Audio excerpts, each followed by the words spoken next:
গরুর খামারের একটা অফ টপিক দেখাই আজকে। অফ টপিকটা হচ্ছে এই যে আমাদের খামারের সাথে লাগা ইট ভাটাটা।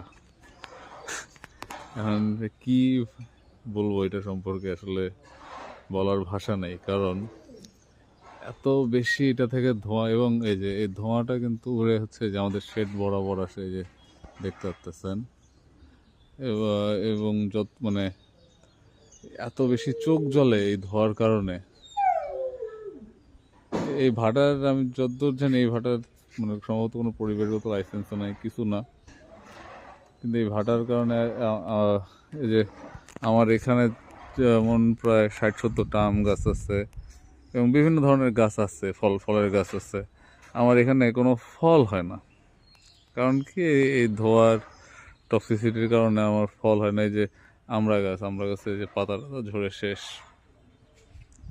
এরকম মানে আমার এখানে হচ্ছে কোনো ফলই হয় না। আর অন্যান্য মানে শস্য তো বাদই দিলাম। যাই হোক, সবাই ভালো থাকুক, এভাবেই ভালো থাকুক।